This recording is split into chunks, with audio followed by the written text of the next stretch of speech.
Why does Jesus compare the people of this generation to children in the market? What is the significance of the reference made to John the Baptist? What does today's gospel teach us about the openness and acceptance? All these questions and more answered during today's episode of Daily Reflections.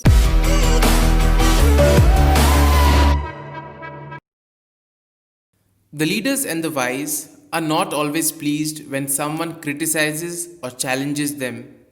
This happened in the time of Jesus and happens today as well. John the Baptist criticized people and was not accepted. They said, "He is possessed by the devil." Jesus also criticized and was not accepted. The gospel mentions today about the unwillingness to change. We live in a world with many prejudices. The person who says something can be taken as more important than what was said. There can be failure to acknowledge the context. While Jesus' lifestyle was very different from that of John, both were rejected. The hearers saw the difficulty as outside themselves, not within. They needed wisdom to interpret the truth of the call to change. There are some people who hold on to what has been taught to them and they do not accept another way of living the faith. They invent reasons for not accepting something new, saying it is against God's law. They invent some pretext in order to not accept the message Jesus announced. In fact, it is relatively easy to find arguments to refute those who think in a different way from us in these matters.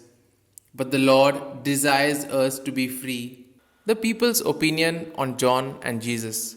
On the occasion of the baptism in the Jordan, Jesus had the revelation of the Father regarding his mission as Messiah and servant. At the same time, Jesus stressed the difference between him and John. John was more severe, more ascetical. He remained in the desert and threatened the people with the punishment of the Last Judgment. Because of this, the people said that he was possessed. Jesus was more welcoming. He ate and drank like everybody else. He went through the towns and entered the houses of the people.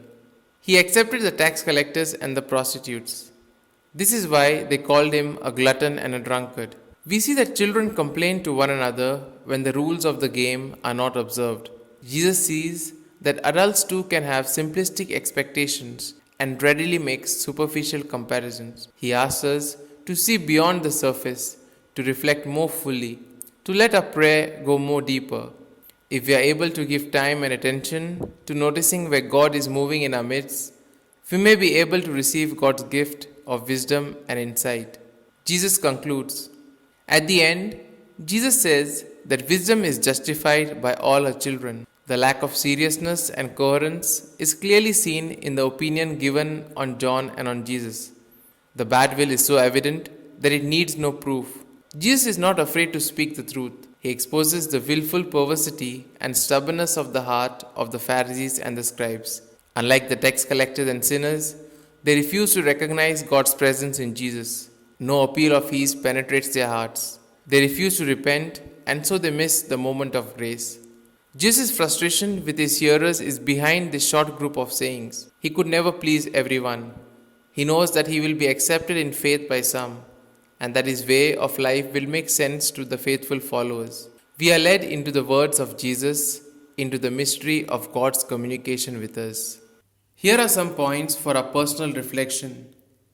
In what ways am I rigid in my faith? Do I have a critical conscience concerning social and ecclesiastical thought which at times prevents needed change? Am I willing to allow the Lord to guide me on the path to maturity? These points can be of great help to reflect on today's gospel. And if you like our reflection, do share the good news of our Lord. Have a good day, and may God bless you all. Amen.